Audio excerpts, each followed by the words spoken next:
하나님의 말씀은 신약성경 91면 누가복음 2장 36절입니다. 누가복음 2장 36절로 38절까지 제가 봉독하겠습니다. 또 아셀지파 바누엘의 딸 안나라는 선지자가 있어 나이가 매우 많았더라. 그가 결혼한 후 7해 동안 남편과 함께 살다가 과부가 되고 84세가 되었더라.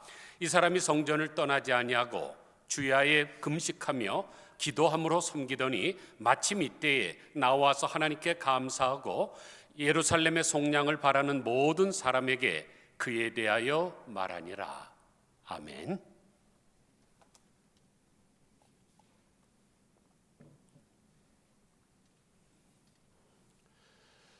복에는 두 종류의 복이 있습니다. 첫째는 눈에 보이는 복, 둘째는 눈에 보이지 않는 복. 그런데 대개 사람들은 눈에 보이는 복을 추구하면서 살지요. 예를 들어서 물질이나 또 명예나 건강이나 학벌이나 지위 같은 것은 다 눈에 보이는 복들입니다. 그런데 믿음, 소망, 사랑이나 또는 성령의 9가지 열매 등은 눈에 보이지 않습니다. 또 구원과 영생과 천국도 보이지 않지요. 그런데 이 두 가지 복 중에서 어떤 것이 더 중요하냐고 생각하는 것은 사람들마다 다를 수가 있습니다. 간단하게 예를 든다면 여러분들은 삼성그룹을 창업한 이병철 씨를 잘 아실 것입니다. 이병철이 누굽니까? 별명이 돈병철이라고 할 정도로 우리나라 최고의 갑부지요. 그래서 CJ그룹과 한솔그룹을 창업하고 제일모직과 한국비료회사를 설립했고 삼성중공업과 삼성물산, 삼성석유화학 등을 창업했고 중앙일보와 동양방송을 발족시켰으며 대구대학교 이사장직을 했고 호남미술관의 설립자입니다. 그러니까 세상 사람들이 가지고 부러워하는 모든 것을 다 가진 분이었죠. 그런데 이분이 어떻게 죽었습니까? 77세에 폐암으로 죽었는데 폐암으로 죽은 것보다 더 심각한 게 뭘까요? 이분이 죽기 전에 24가지의 질문을 했습니다. 그런데 그렇게 많은 돈을 가지고도 그 24가지의 질문에 대한 답변을 얻지 못하고 죽었다는 것입니다. 참 불쌍한 사람이죠. 자기가 알고 싶은 영적인 문제에 대해서 하나도 답을 얻지 못하고 갔으니 얼마나 안타깝습니까? 요즘 사람들이 열광하는 건강이라는 것도 마찬가지입니다. 보디빌딩의 신이라고 불리우는 로니 콜맨이라는 사람이 있습니다. 얼마나 몸이 아름답고 멋있으면 바디빌딩의 신이라고 부를까요? 그런데 지금 그 사람 어떻게 됐습니까? 움직이지도 못하고 누워서 호수 끼고 있습니다. 그러므로 엄밀히 생각해 보면 눈에 보이는 복보다 눈에 보이지 않는 복이 더 소중하다는 것을 알게 됩니다. 사람들이 추구하는 좋은 집, 멋있는 차 또는 아름다운 용모, 이런 것은 기왕 있으면 좋은 것들입니다. 그러나 그런 것 없어도 살아갈 수는 있습니다. 그렇지 않습니까? 우리가 좋은 집이 아니라 허름한 집에서 산다고 죽습니까? 미스 코리아 같이 아름다운 미모가 없다고 해서 무슨 문제가 생깁니까? 그렇지 않죠. 그러나 믿음, 소망, 사랑이 없으면 살아갈 수가 없습니다. 왜 수많은 사람들이 자살을 할까요? 그 사람들이 돈이 없어서 그렇습니까? 그러면 정몽원 그 현대 아산 회장은 왜 죽었습니까? 그런 사람들이 죽는 이유는 믿음, 소망, 사랑이 없기 때문에 그렇습니다. 믿음이 있으면 확신이 있고 소망이 있으면 희망이 있고 사랑이 있으면 기쁨이 있습니다. 그리고 마음에 평안이 넘치죠. 이런 것이 없으니까 죽는 것입니다. 그런데 눈에 보이지 않는 복 중에 하나는 미래에 대한 기대감입니다. 즉 미래의 약속을 믿고 오늘을 기다리는 삶이죠. 그래서 예레미야서 29장 11절을 보면 너희를 향한 나의 생각은 내가 안 하니 재앙이 아니라 곧 평안이요 너희 장래에 희망을 주려 하는 생각이라고 하셨습니다. 이런 희망이 있어야 우리가 매일 생기 넘치는 삶을 살 수 있는 거죠. 산삼 먹는다고 생기가 넘치는 게 아닙니다. 그래서 독일 신학자 틸리는 희망은 인간에게 살아야 할 의미를 제공한다고 했고, 영국 신학자 토마스 풀러는 위대한 희망은 위대한 인물을 만든다 그랬습니다. 그래서 이사야서 30장 18절에서는 대저 여호와는 정의의 하나님이심이라 그를 기다리는 자마다 복이 있도다 그랬습니다. 그래서 기다림은 복 중의 복입니다. 그래서 기다리는 사람은 행복합니다. 여러분들도 분명히 경험해 보셨지 않았습니까? 학창시절에 소풍 가던 당일이 기쁘던가요? 아니면 그날을 기다리는 날이 기쁘던가요? 당일날도 기쁘지만 더 기쁜 것은 김밥 말고 계란 삶고 칠성사이다 삶아서 니꾸사꾸에다가 준비해 놓는 시간이 더 기쁜 것입니다. 결혼식도 마찬가지죠. 결혼식 하는 날은 피곤합니다. 그런데 결혼하기 전에 반지를 사다 놓고 결혼사진 찍으면서 그 준비할 때 그게 얼마나 기쁘던가요? 그러므로 우리들의 삶에는 반드시 기다림이 있어야 됩니다. 그런데 기다림 중에 가장 중요한 기다림은 다시 오실 예수님을 기다리는 거죠. 오늘이 바로 그 대림절 네 번째 시간인데 오늘 본문에 예수님을 기다리다가 예수님을 만난 안나 선지자의 이야기가 나옵니다. 이 이야기를 통해서 이 시대가 요구하는 인물에 대해서 말씀드리겠습니다. 안나라는 이름은 구약 성경에 나오는 사무엘의 어머니 한나의 히브리어 음역입니다. 뜻은 은총 또는 은혜라는 뜻이죠. 시편 92편 11절을 보면 의인은 종려나무 같이 번성하며 레바논의 백향목같이 성장하리로다. 이는 여호와의 집에 심겼으며 우리 하나님의 뜰에서 번성하리로다. 그는 늙어도 여전히 결실하며 진액이 풍족하고 빛이 청청하여 여호와의 정직하심과 나의 바위 되심과 그에게는 불의가 없음이 선포되리로다라 그랬는데 종려나무의 수명은 대개 100년입니다. 그래서 종려나무는 늙어도 결실을 하죠. 안나 선지자도 나이가 지금 굉장히 많았는데 늙었어도 결실하고 종려나무처럼 진액이 풍족하고 땅 빛이 청청했습니다. 저는 여러분들이 이런 복을 받으시기를 주님의 이름으로 축원드립니다. 그럼 어떻게 안나가 그런 삶을 살 수 있었을까요? 첫째는 성전 중심 생활을 했기 때문입니다. 36절 보세요. 또 아셀지파 바누엘의 딸 안나라는 선지자가 있어 나이가 매우 많았더라. 그가 결혼한 후 7해 동안 남편과 함께 살다가 과부가 되고 84세가 되었더라. 이 사람이 성전을 떠나지 아니하고. 조금 전에 읽어드린 시편 92편 12절에도 의인은 종려나무 같이 번성하며 레바논의 백향목 같이 성장하리로다. 이는 왜냐하면 여호와의 집에 심겼으며 우리 하나님의 뜰에서 안에서 번성하리로다 그랬습니다. 여호와의 집에 심겼기 때문에 흥왕한 것입니다. 그런데 안나 선지자도 지금 성전을 떠나지 않았기 때문에 이렇게 흥왕한 삶을 살 수 있었죠. 그런데 안나 선지자는 어느 지파 사람이라 그랬습니까? 아셀 지파라 그랬습니다. 야곱이 낳은 12아들 중에 8번째 아들이 아셀인데 여호수아가 땅을 분배할 때 아셀 지파는 우리나라로 말하면 한반도 제일 북쪽 신의지 쪽 구속 땅을 얻었습니다. 그런데 평안북도 그 신의지와 같은 곳에 있던 아셀 지파 사람이 지금 어떻게 예루살렘 성전에 있다가 예수님을 만나게 되었을까요? 아셀 지파는 솔로몬이 죽은 후에 그의 아들 르호보암 때 나라가 두 쪽이 나죠. 북왕국과 남왕국으로 쪼개지고 맙니다. 그런데 북왕국은 주전 721년에 아시리아 제국의 침공을 받아서 나라가 멸망하죠. 그때 이 아시리아 제국은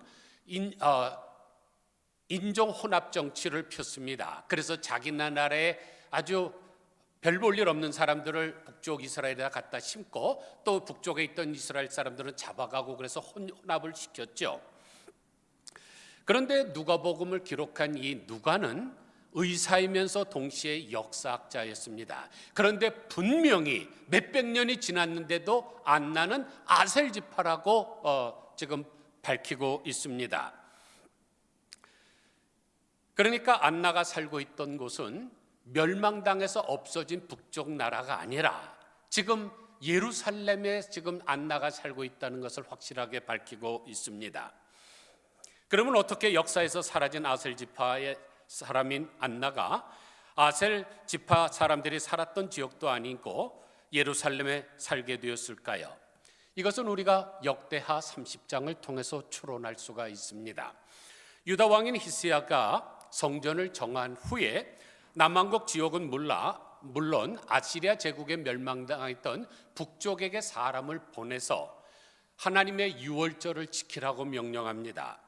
역대하 30장 1절을 보니까 히스기야가 온 이스라엘과 유다에 사람을 보내고 또 에브라임과 므낫세에게 편지를 보내어 예루살렘 여호와의 전에 와서 이스라엘 하나님 여호와를 위하여 유월절을 지키라 하니라.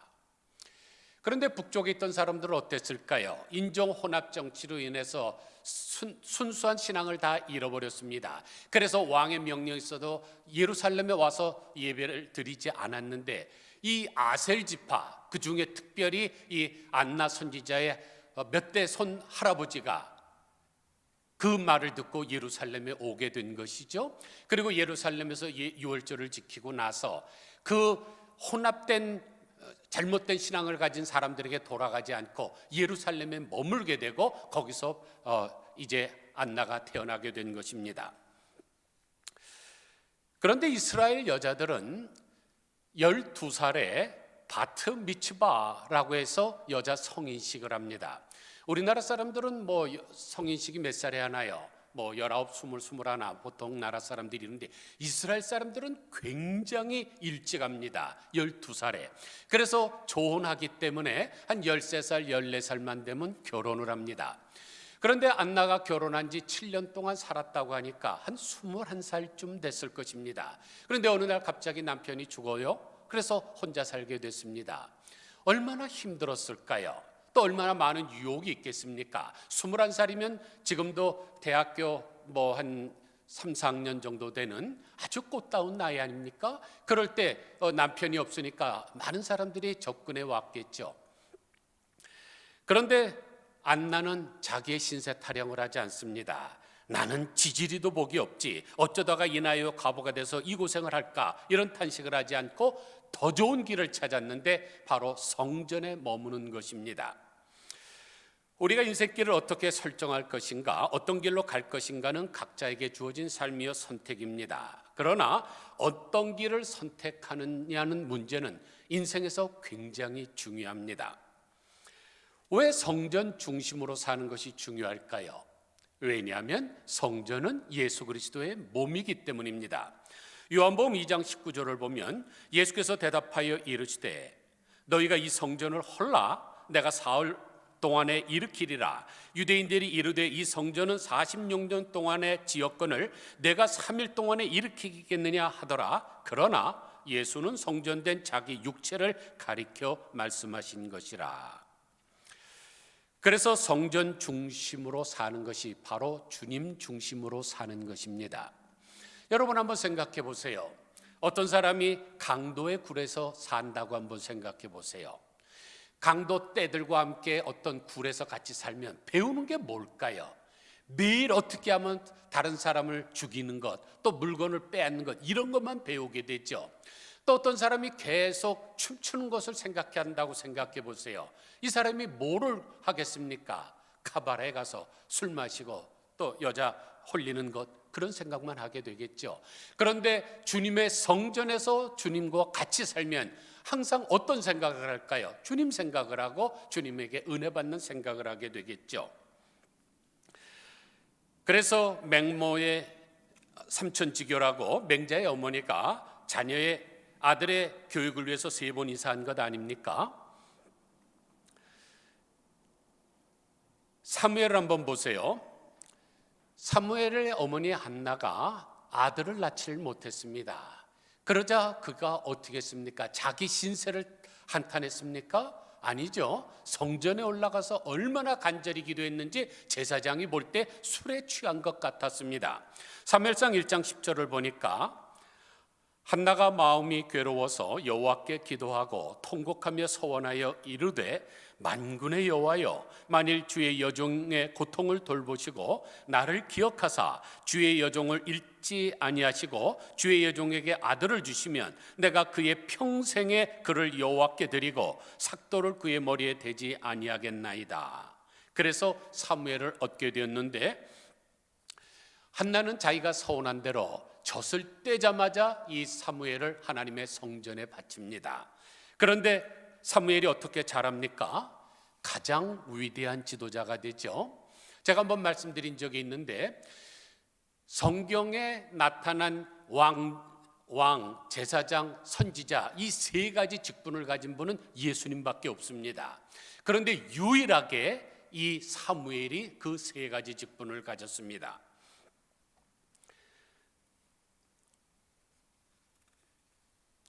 왜냐하면 정적으로 하나님의 성전에서 자랐기 때문이죠. 여러분들은 조만식 장로님을 잘 아실 것입니다. 조만식 장로님은 독립운동가이면서 교육가이고 언론인이고 정치가면서 훌륭한 신앙인이었죠. 이분이 22세에 기독교에 귀의한 후에 1919년 3월 1일 만세운동을 주도하다가 투옥당하기도 했고, 오산학교 교장으로 교편을 잡기도 했고, 일정 강점기 하에서는 교육활동과 물산장려운동, 대학 설립 추진운동, 기성회운동, YMC 설립, 신간회 등을 주도했습니다. 거기다가 1945년 해방이 일어나자 민중들의 지지와 호응을 받아서 건국준비위원회 평남 지역 위원장을 했고, 또 11월에는 한국 최초의 개신교 정당인 조선민주당을 창당을 하고 초대 총재를 지냈습니다. 이렇게 많은 일을 했으니 이분이 얼마나 바쁘겠습니까? 사람이 그렇게 많은 직분을 받고 그렇게 큰 일을 하면 바쁘지 않겠습니까?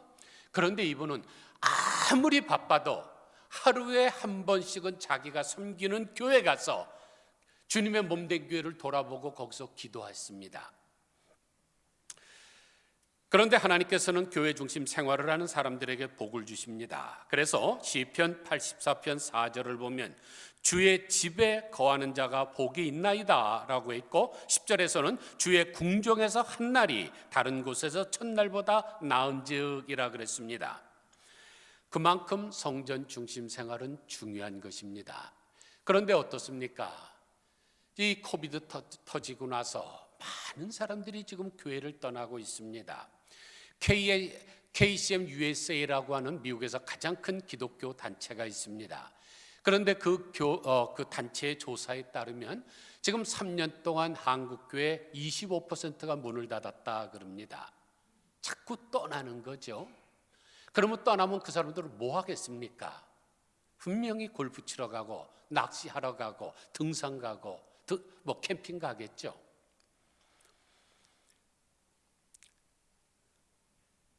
성경에 보면 가룟 유다도 그랬고 데마도 세상을 사랑해서 떠나갔습니다. 그런데 한나 선지자는 절대로 성전을 떠나지 않았습니다. 태권도 하시는 분은 태권도를 잘하려면 어떻게 해야 됩니까? 도장에 머물러야 됩니다. 그래야 유단자가 됩니다. 또 피아노를 잘 치려면 어떻게 해야 됩니까?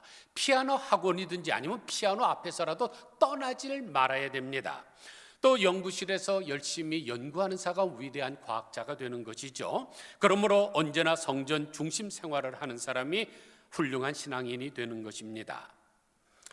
우리도 이제 교회 중심 생활을 해야 됩니다. 조만식 장로님처럼 매일 교회 가서 한 번씩은 들리지 못한다 할지라도 내가 사는 집에서 교회를 위해서 한 번씩이라도 기도를 해야 됩니다. 그럴 때 나의 신앙은 향상되고 나의 마음에는 기쁨이 충만하고 영적 성장도 가져올 것입니다.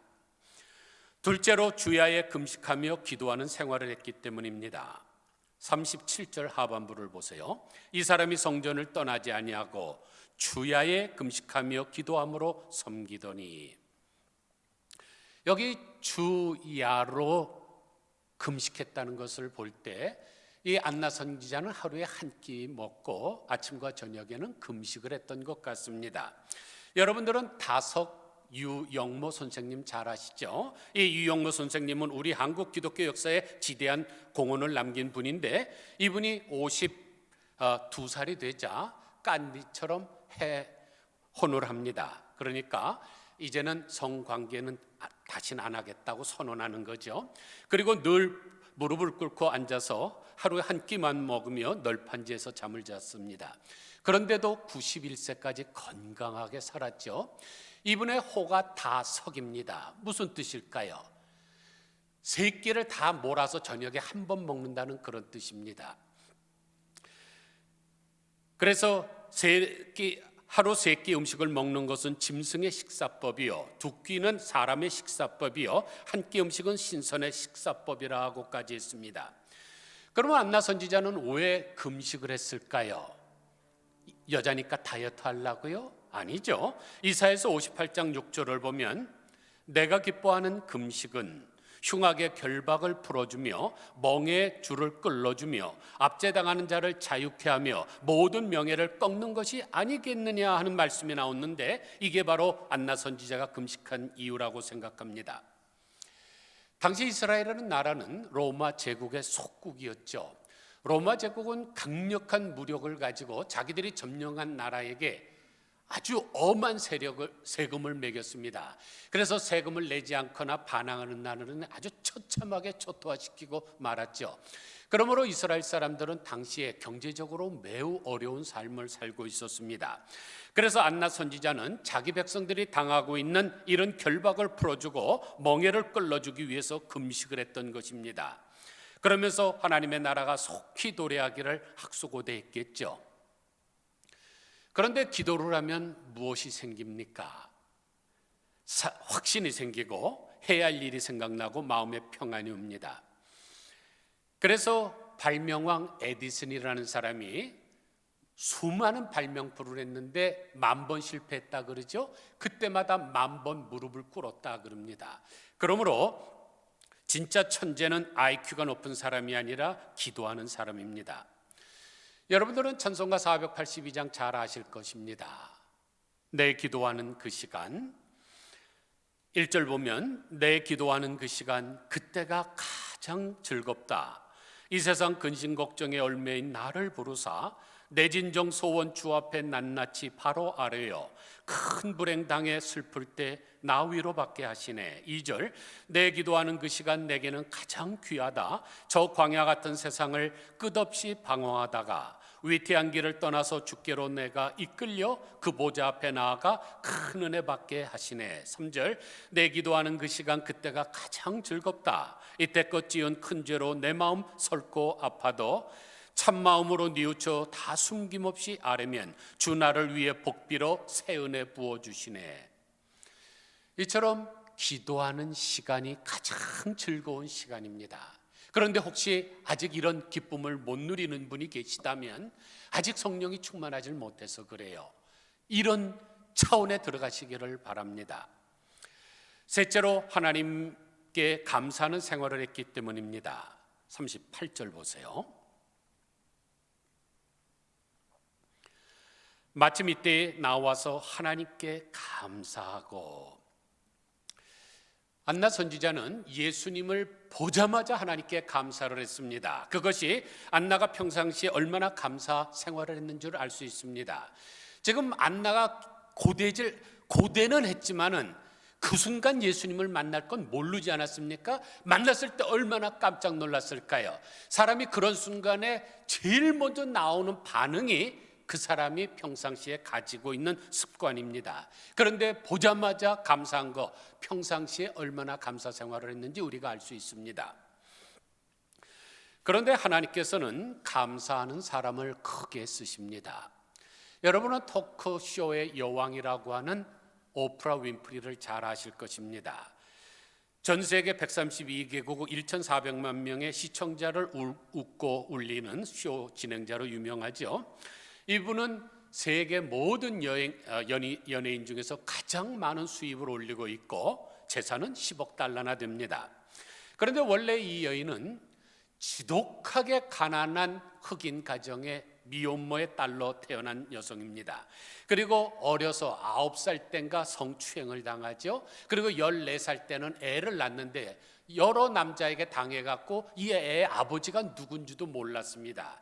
그런데 애가 태어나자마자 몇 주 지나지 않아서 애가 죽습니다. 너무나 충격을 받아서 가출하고 마약을 먹고 그렇게 살다가 몸이 235파운드까지 나가는 아주 못생긴 흑인 여성에 불과했습니다. 그런데 그런 기구한 운명이 변하게 된 것은 그가 성경을 읽고 난 후지요. 데살로니가전서 5장 18절 범사에 감사하라, 이는 그리스도 예수 안에서 너희를 향하신 하나님의 뜻이니라. 이 말씀에 그녀가 변화가 되기 시작합니다. 그래서 항상 범사에 감사하는 사람이 되었죠.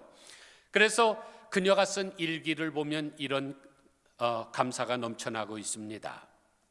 오늘도 가뿐하게 일어나게 해주셔서 감사합니다. 유난히 눈부시고 파란 하늘을 주셔서 감사합니다. 점심때 맛있는 스파게티를 먹게 해주셔서 감사합니다. 얄미운 짓을 한 동료에게 화내지 않게 참을성을 주신 것에 감사합니다. 좋은 책을 읽었는데 그런 책을 쓴 작가를 주신 것을 감사합니다. 그래서 지금은 무엇을 하고 돌아다닙니까? 감사 일기 쓰는 법을 세미나를 하고 있습니다.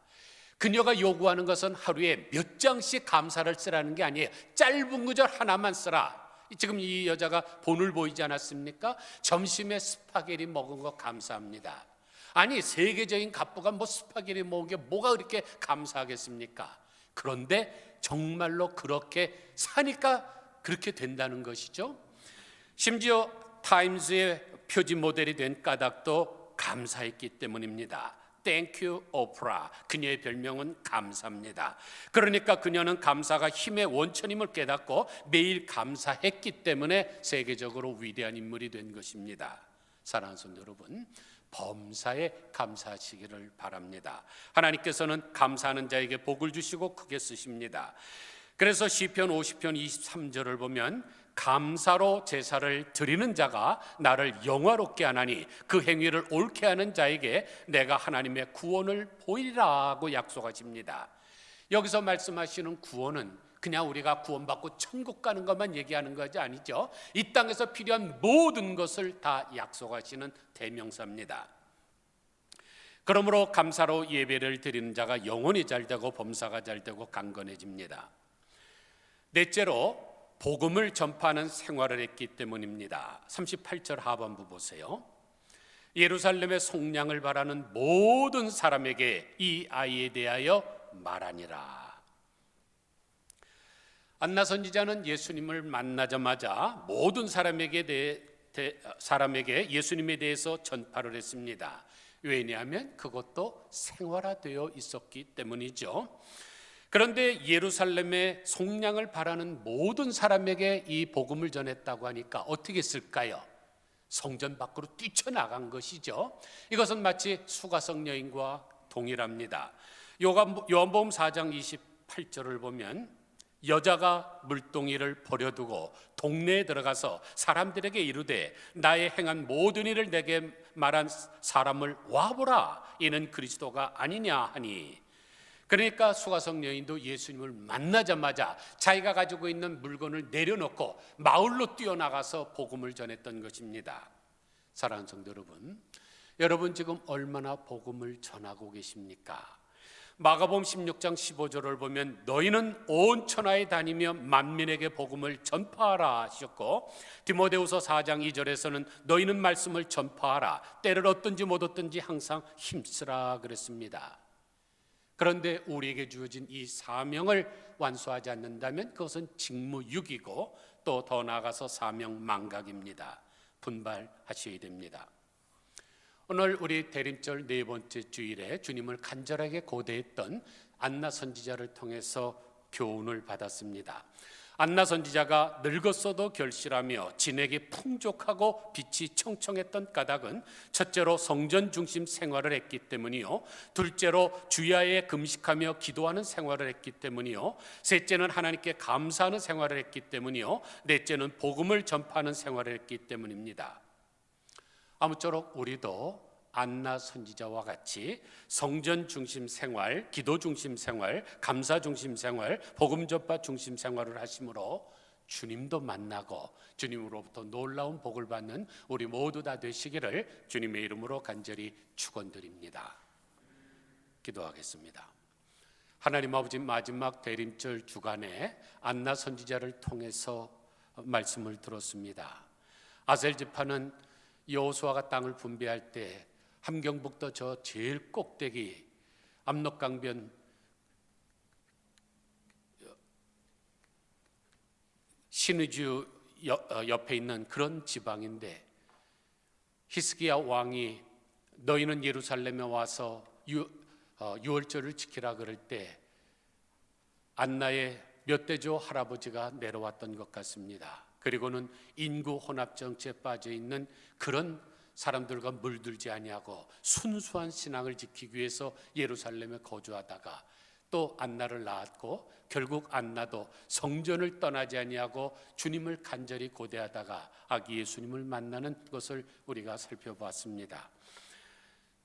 14살쯤에 결혼해서 7년 동안 결혼 생활했으면 21살, 정말로 꽃다운 나이인데 청상 과부가 되어서 84세가 될 때까지 혼자 살면서도 성전을 떠나지 아니하고 주야로 하나님 앞에 기도하며 또 감사 생활하고 복음을 전하는 이런 모습이 우리들에게 큰 귀감이 되고 본이 되오니, 하나님 아버지, 이 대림절 마지막 주간에 우리가 안나 선지자를 통해서 교훈을 얻게 하여 주시옵소서. 항상 성전 중심 생활하게 하여 주옵소서. 조만식 장로님처럼 매일 내가 교회를 찾아가서 돌아보기는 어렵다 할지라도 하루에 한 번 정도는 내가 섬기는 교회를 위해서 기도하게 하여 주옵소서. 또한 기도 중심 생활을 하게 하여 주시기를 간절히 소원합니다. 또 감사하게 하여 주옵소서. 오프라 윈프리는 정말로 팔자가 센 여자고 그가 가진 그 운명은 다른 사람은 감당하지 못하는 운명이지만은 하나님의 말씀 들을 때 범사에 감사하라, 이 말씀이 그녀의 마음에 꽂히고 그것이 그의 삶을 송두리째 변하게 함으로 말미암아 별명조차도 감사가 되고, 감사 일기 쓰는 세미나를 하는 것과 마찬가지로 우리도 하루에 한 절씩 하나님께 감사하게 하여 주옵소서. 정말로 맛 없는 스파게티 먹는 것도 하나님 감사합니다 할 수 있게 하여 주옵소서. 내 속을 뒤집어 놓는 사람을 볼 때 대항하지 말고 참을성을 주신 하나님 감사합니다 할 수 있는 저희들 되게 하여 주옵소서. 또한 예수님을 만나자마자 예루살렘의 속량을 바라는 모든 사람을 향하여 뛰쳐나간 것처럼 우리도 때를 얻든지 못 얻든지 힘써서 만민에게 복음을 전파할 수 있는 저희들 되게 하여 주옵소서. 예수 그리스도의 거룩하신 이름으로 간절히 기도드리옵나이다. 아멘.